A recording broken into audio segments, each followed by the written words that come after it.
Hello and welcome, my sim racing friends.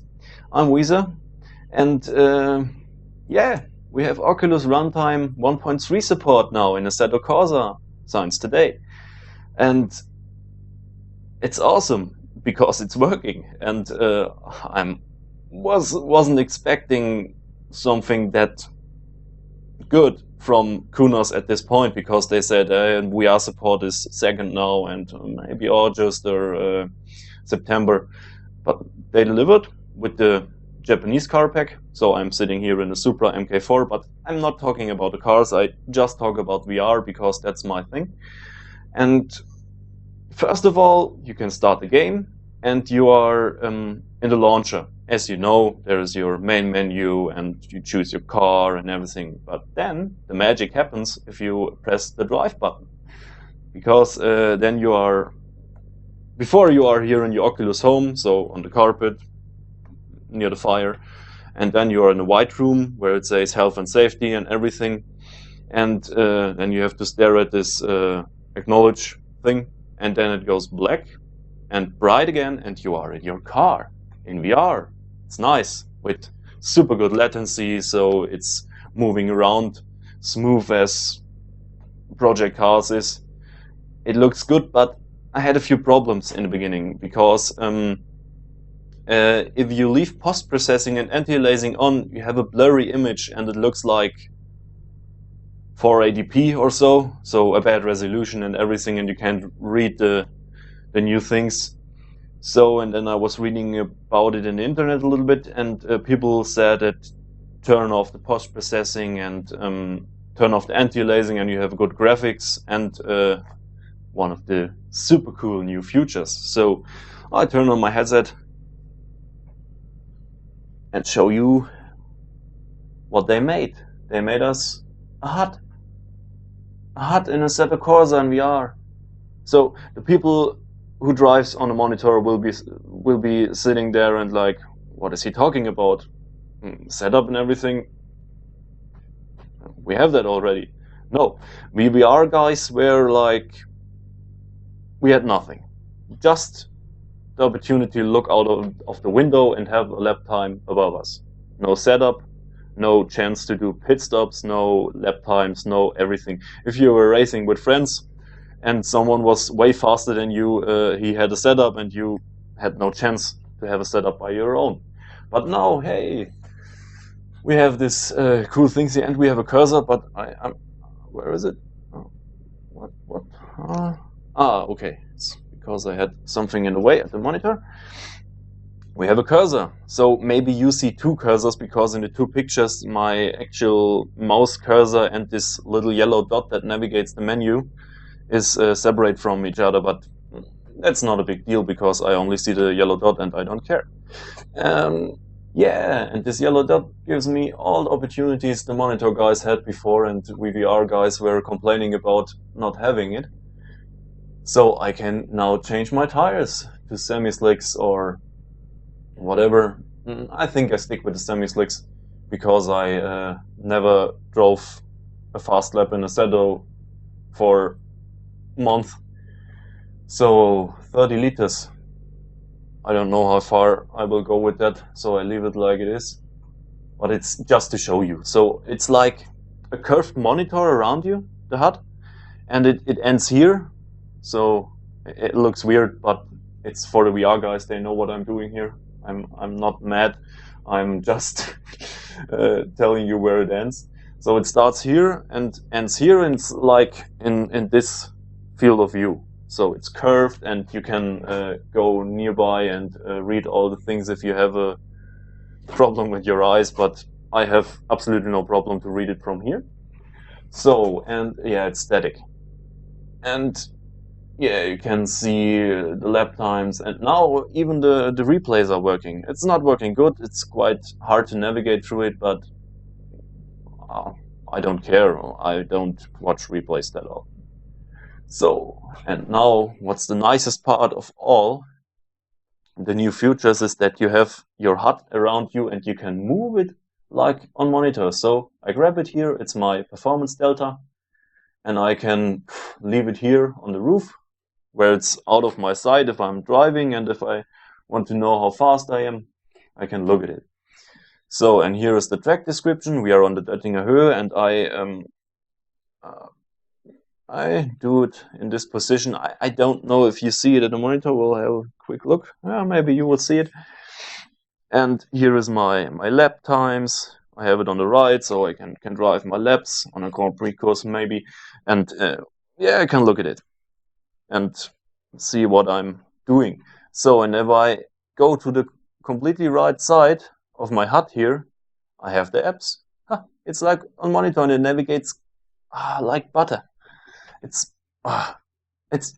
I'm so amazed because I know Kunos, and they are a bit like, yeah, here you can see out of the window in VR, and that should be okay for the next 10 years.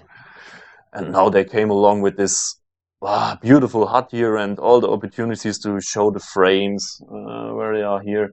So you can see how your performance is going where you're driving, if you have frame drops or other problems, and you can stick it, and it saves the positions. So if you have set them by now, it's in exactly this sort of position if you start the race, like drive another car, another track and everything. So you don't have to save it, just push it around. Maybe in a Formula 1 car it annoys you a bit to have the track description there, and just turn it off. And one of the coolest features is my friends and I are mostly driving online lap times. So we have a server and drive against each other with cars setting lap times, and who's the fastest is the coolest, I don't know. And the problem is you just had to ask the only guy that has a monitor in the lobby to say you who's the fastest and what's my own time that got rated, because you saw only a time in the roof of the car before. And now I can activate the leaderboard.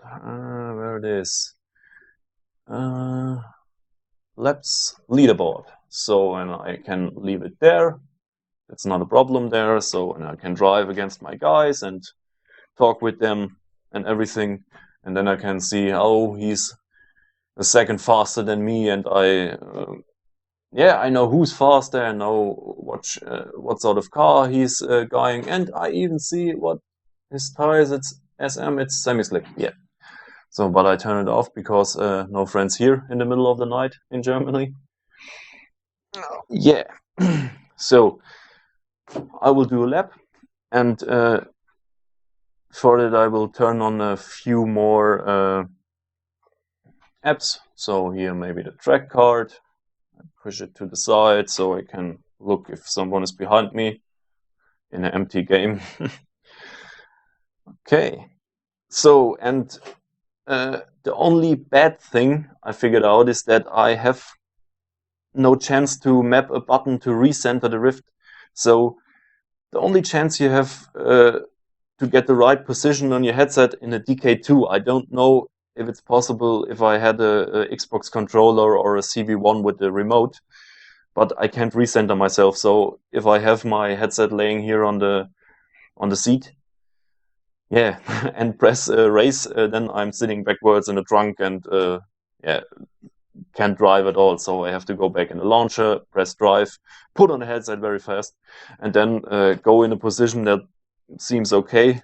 And then you are in the white room, and if it goes bright again, you're in the car, and then maybe you're in the right position. Not in every car, but it's, yeah, the performance is good. The only problem I see is it's a little bit edgy, everything, because no anti-aliasing, but I think they will patch that the next days.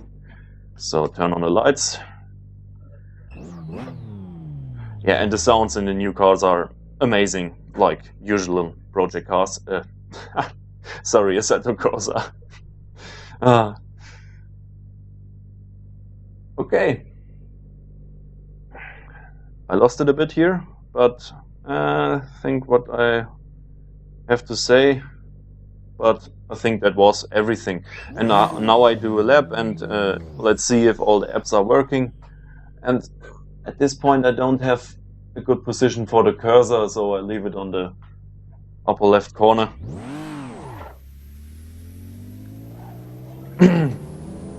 Yeah, and as this is one of my first videos where I'm actually talking, so I'm a German and my English grammar skills are not the best,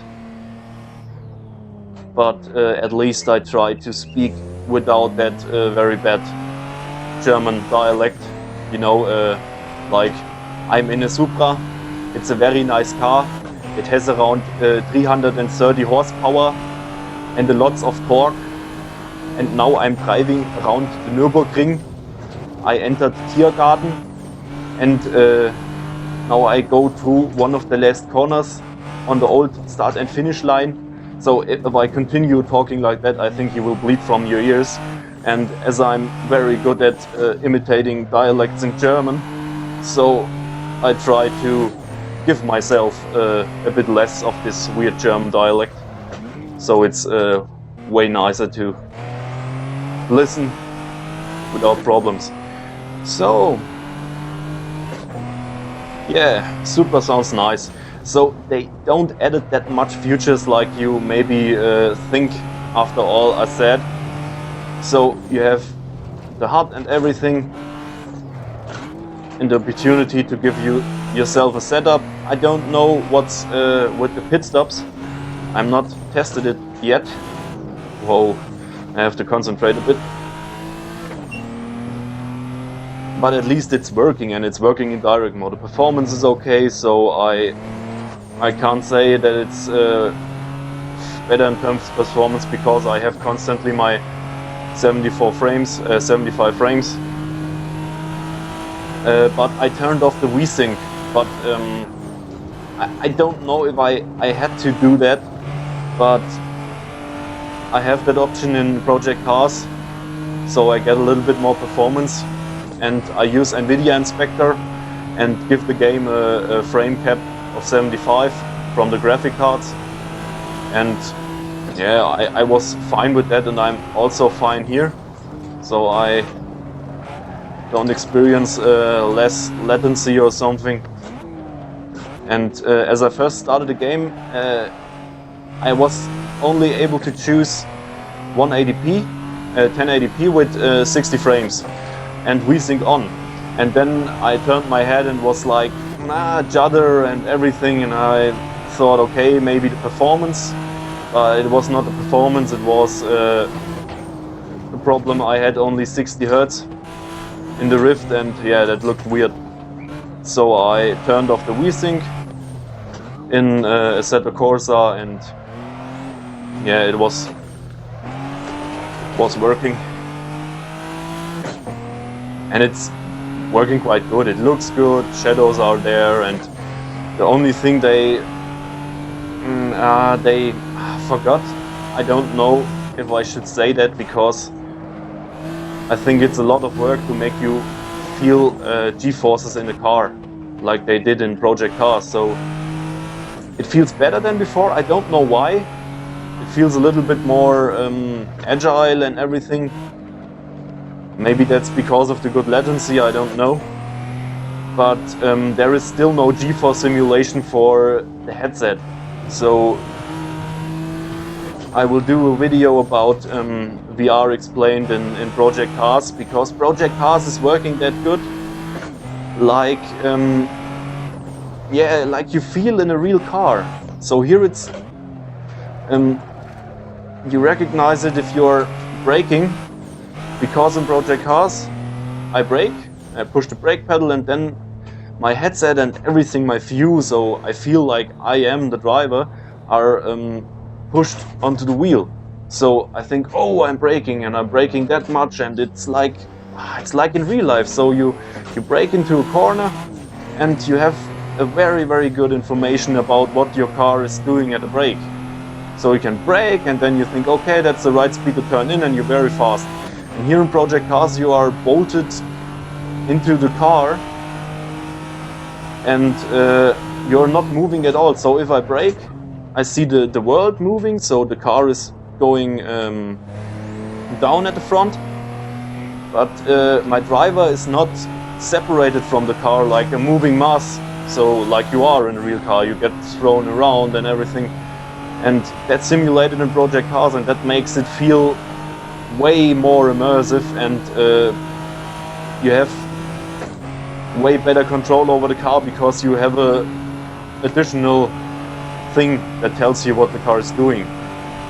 But I think and I hope they will add something like that in the next patches, or maybe in the final VR build of Assetto Corsa. But now it feels better and it feels faster than before. Even if you mess a bit around, it's nicer. So in the early days of VR, so with Oculus 0.5 software and everything, it felt a little bit bad. So the latency was bad, and you had no chance to look at something. Like now, I have the opportunity to give this headset to a guy who never drove in the Rift before. So I do that sometimes. I invite friends and people I know to have a little VR session and show him everything. And now I can say, hey, do you want to drive a Ferrari? And I have no problem with bad latency and everything. And I can activate the lap map here, so the track map, sorry. And they can see, I'm here at the Nürburgring, and it's Hedwigshöhe, the corner I'm traveling through. And what's my time? Okay, 6 minutes and 13 at this point. Yeah, and okay, there's the performance delta. That's a little bit too much for a newbie, maybe. But yeah, I think I will do a few hours in Assetto Corsa the next days, because everything that kept me away from it is now gone. And it's fun again. Oh, that was a little bit too much thrown into the corner.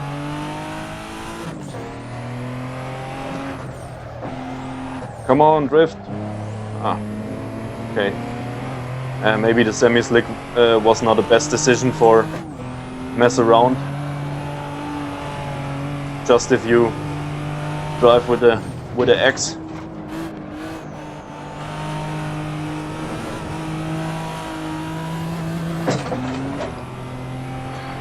But as I said, it's cool now. It's working in direct mode, so you don't have to mess around with problems and extended monitor and all the things. Because I tried to make a video about Project Cars, and it was easy, but I didn't finish it because yeah, my webcam was bad, and I had to learn a bit better English before. And yeah, but in Project Cars it was working quite nice to stream or catch videos, like I did with my lab record here with the Aston Martin GT12. And here in Assetto it was like, oh, what should I capture? The picture on the screen? There's no picture on the screen, and I had to use OBS to see what's going on in the Rift and everything. And it was always a big problem to do anything. And now, hey, I can drive, just push the button, start Assetto Corsa, and the only thing I need now is this function I had before. So that's something like they did something very good, and forgot to add something that was, whoa, okay, can't drive through the bushes. Whoa. Yeah, they forgot this button mapping for VR headset recenter.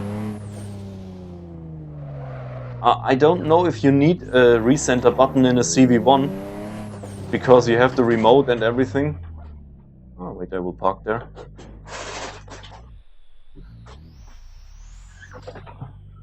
In the shadow. I'm a shadow parker, I admit.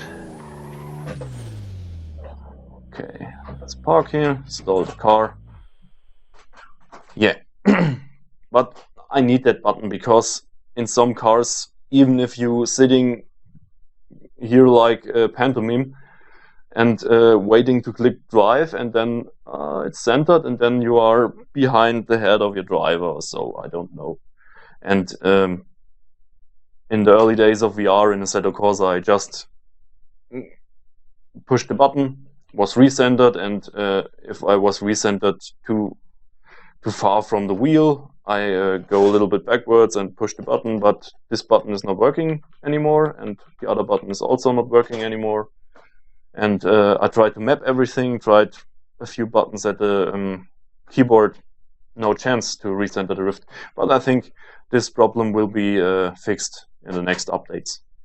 So let's have a little look at the Supra before I finish the video. So, like in Assetto Corsa, it's everything modeled. It's not like in Project Cars where you have a car in the view of a monitor player, and behind you there is just crappy textures and everything. Here you have back seats with seat belts and windscreen wiper and a cool wing there. So when you go outside, you can look at your wheels there. And if I put off the headset, I can show you the rest of the car. So, and if you have a Vive now or Oculus CV1, you can walk out and look at your Supra. And it's, monitor people are thinking, oh cool, you look at your car.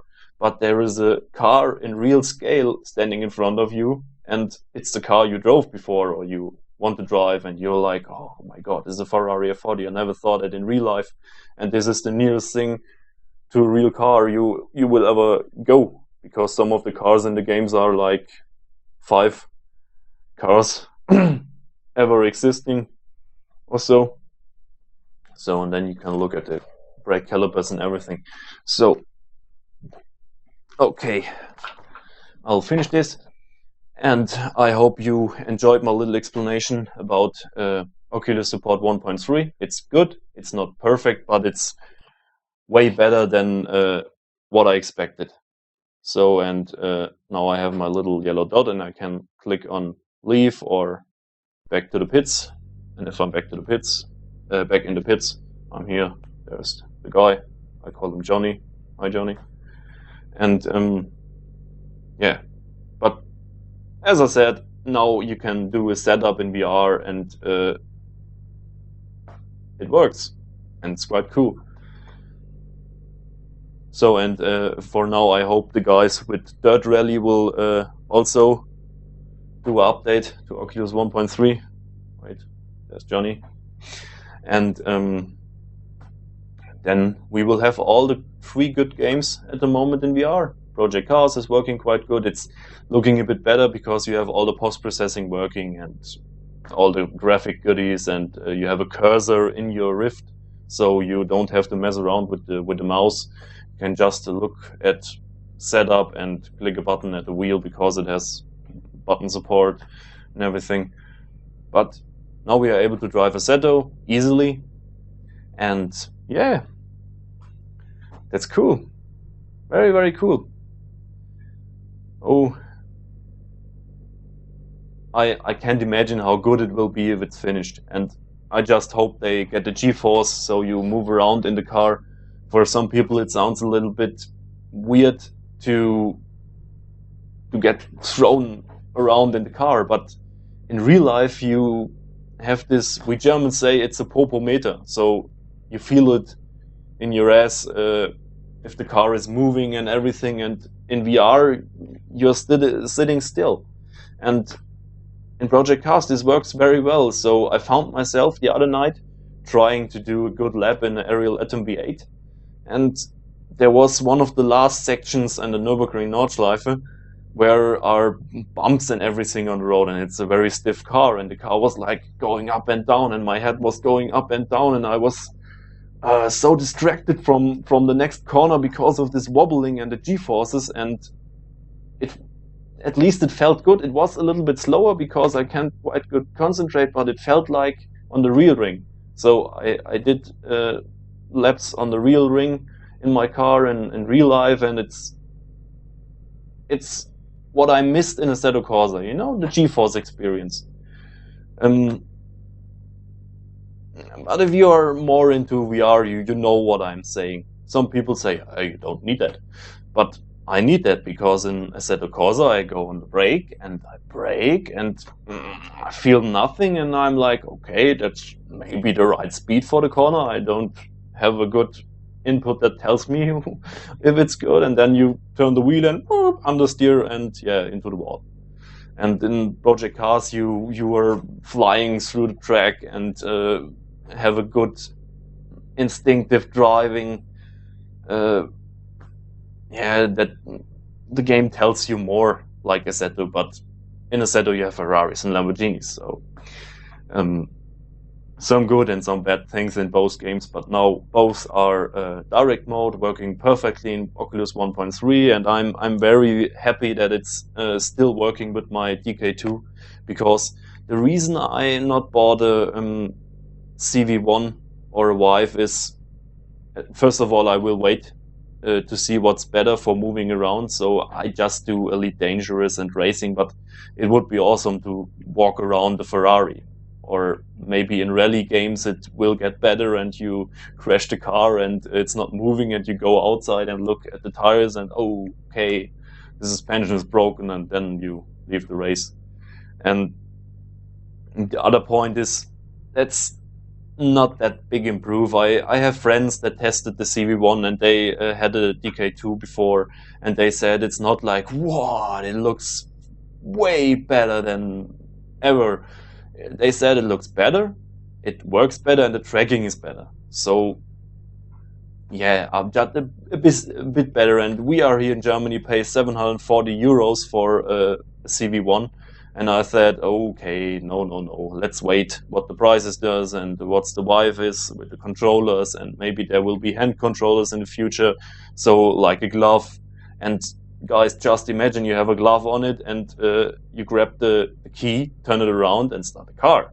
Or if you want to start, not start, to activate the lights at the car, so you just push the switch, turn the switch, and your lights are on. So that saves you buttons. And but I think that's way too much to ask for the near future. But we don't know. Maybe if all the headsets are delivered, the guys are crying for some things like that. Okay, this was my very first video, and I just at the start of doing videos, and my English is not the best, but I decided to do it in English because at the end the VR people are spread all over the world. I have a few guys in Finland maybe that start VR racing, and friends in Canada, US, England and everything, and I don't want to be selfish and say, hey, German is my language and I speak German here. And no. So I try to do my best to speak dialect free, so I don't speak like a German would usually. So some of the engineers at Volkswagen and everything, you know, so this is the new car. It's a Bugatti Chiron. It has 1,500 horsepower and 1,600 Newton meters of torque. Isn't that cool? No, it's not cool to speak that way. So I think my language is okay to explain all the cool stuff here. And in the next time I will do a little video about my little red racing seat here. It's a self-build with some cool features. And okay, that's it. Oculus 1.3, Assetto Corsa, very good. And let's see if they fix the little problem with the recenter button. And okay, have a nice day, guys, and see you the next time.